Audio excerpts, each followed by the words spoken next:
Hello, my name is Elena Blackwelder, and I will be presenting my research on white women and civil rights, the sisters who were only in it for themselves.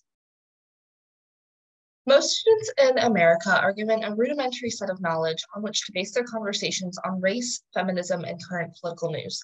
In civics classrooms, they're taught that America had flaws, but that the power of the people led to significant change so that all citizens could live in peace and harmony, achieving the American dream. When it comes to the civil rights movement, a curriculum might include the following. The movement was initiated as a method of gaining rights for Black American citizens. After slavery and Reconstruction, Black people still did not have equal and equitable access to jobs, housing, education, and other necessary aspects of life. There were protests led by people such as Dr. Martin Luther King Jr., Malcolm X, and John Lewis, but these protests included people of all races and backgrounds. The movement consisted of marches, boycotts, and occasionally violence in order to bring awareness to the cause. Civil rights activism took place mostly in the mid-20th century and ended when its goals were achieved by federal legislation. What this mainstream or master narrative fails to adequately address and reflect are the iniquities of the civil rights movement, the ongoing struggle for equity and access, and the significant roles of women in achieving justice for Black Americans. It also does not adequately demonstrate the reaches of white resistance and how political leaders failed to act or even went so far as to prevent changing attitudes. Furthermore, women played significant roles in the success of the civil rights movement and in the ongoing activism today, but rarely received the same acclaim as men. Rosa Parks is praised for her refusal to give up her bus seat, but her legal work protecting Black women from gang rape and advocating for justice is often forgotten or altogether ignored.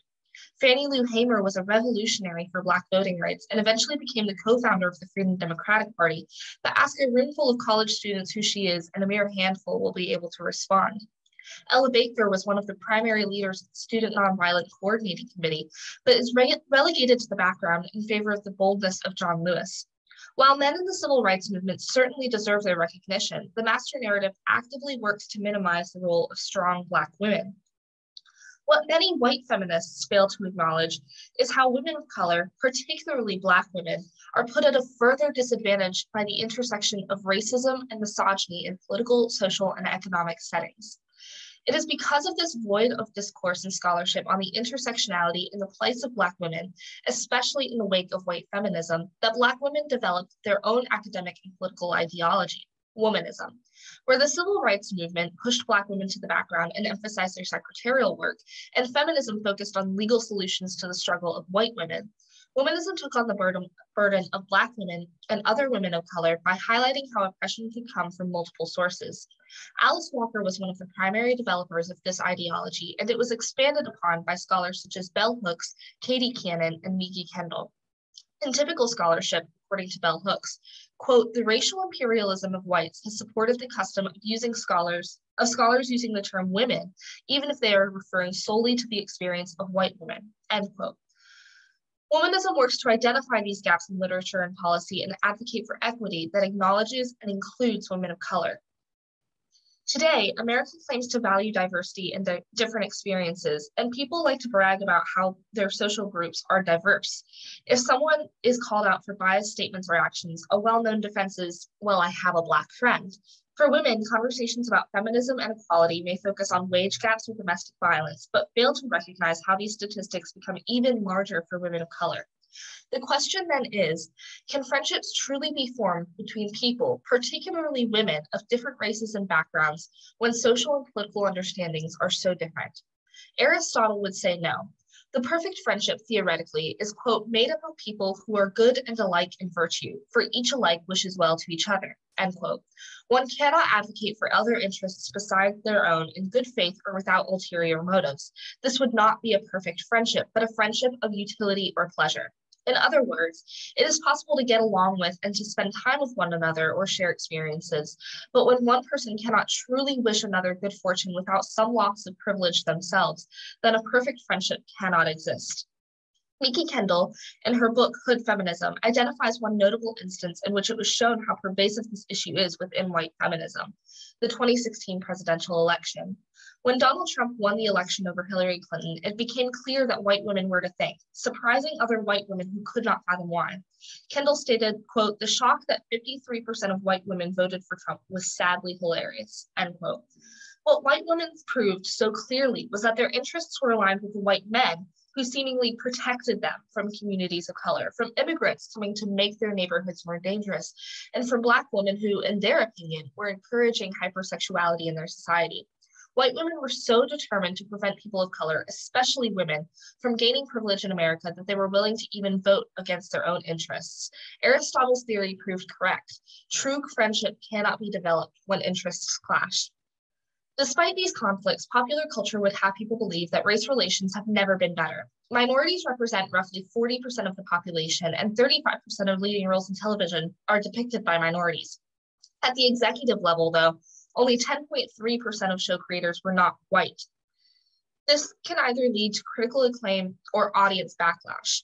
What media often does not depict is the impact that critical conversations about race and equity can have on women of color, as well as other members of their communities. Black women often take on the questions that their white friends have about race, politics, beauty, and more, and they are expected to be the ultimate resource. Research is showing that although diversity is encouraged, it is not equally benefiting all of the parties involved. In fact, women of color can develop depression or social anxiety when they are surrounded by white women who do not understand nor try to learn about the experiences of women in color. The narrative seen in media, then, is creating unrealistic expectations for how interracial friendships and relationships actually work in real life. The first media that I would like to focus on is The Long Walk Home. Set during the Montgomery bus boycotts, The Long Walk Home follows Whoopi Goldberg's Odessa Carter, a nanny for Miriam Thompson, who is portrayed by Sissy Spacek, who decides to participate in the boycott and speak out against the unequal treatment of Black citizens. Miriam goes against the advice of her husband and those in her community and decides that she will personally drive Odessa to work every day rather than let her walk back and forth. However, this decision is not made out of a sense of decency or morality, but because Miriam thinks that the bus boycott is harming her family's quality of life. What is interesting about the relationship between Odessa and Miriam is that they do not have a prior friendship. Odessa relies on Miriam for her income, and Miriam relies on Odessa to take care of day-to-day tasks. Their relationship is one of necessity, and Miriam's activism is spurred by the impact that the boycotts have on her personal life. As Odessa fights for racial justice, Miriam is having her own feminist realizations outside of the civil rights movement, focusing on how the men in her life have combined her perspectives and how her life too is ruled by a misogynistic system. The Long Walk Home highlights a form of white feminism in which white women get involved in activism when they see how they are personally impacted. Furthermore, The Help is perhaps one of the most well-known movies depicting interracial female friendships. Based on the 2009 book of the same name, the movie tells the story of a white woman named Skeeter living in Mississippi in the 1960s who wants to be a writer. When she returns home from college, Skeeter decides to interview Black women who work as nannies or maids for the families in town. While it is difficult to get the women to speak about their experiences at first, Skeeter works with a woman named Aibileen to encourage other women to come forward and share their stories. The narrative that the movie ultimately portrays is that of a white woman who provides a platform to Black women in her community so that they can all work together to heal.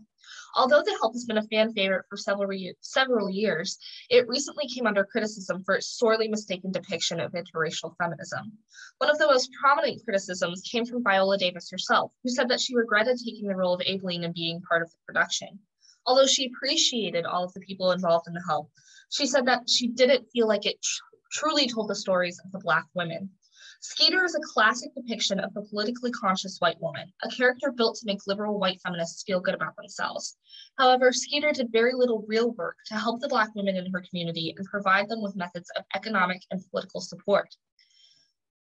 In Ain't I a Woman, Bell Hooks says that Black women were labeled, quote, hardworking, self-sacrificing, Aunt Jemimas, Sapphires, Amazons, all the negative images that were based upon existing sexist stereotypes of womanhood, end quote.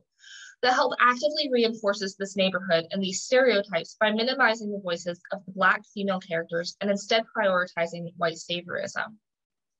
Finally, I want to focus on a more recent adaptation, Little Fires Everywhere.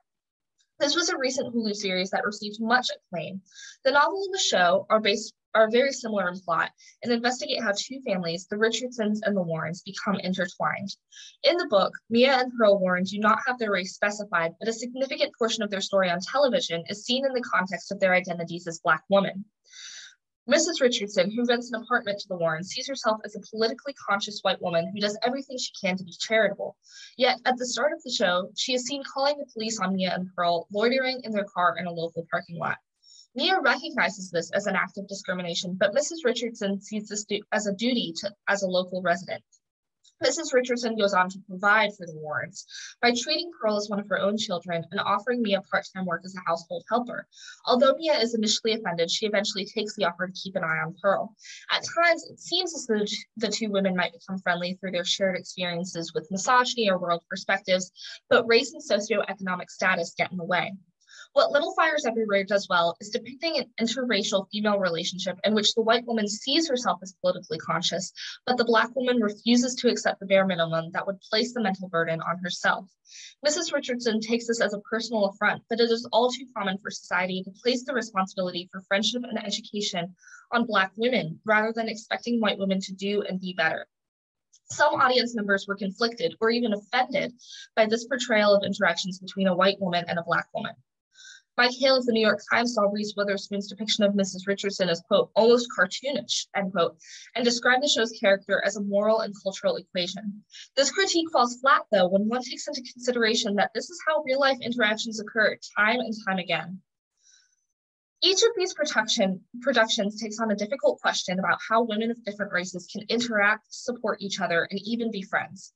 If Aristotle said that a true, perfect friendship was not possible in the face of conflicting social and political goals, then the characters presented work to either confirm or deny that thesis.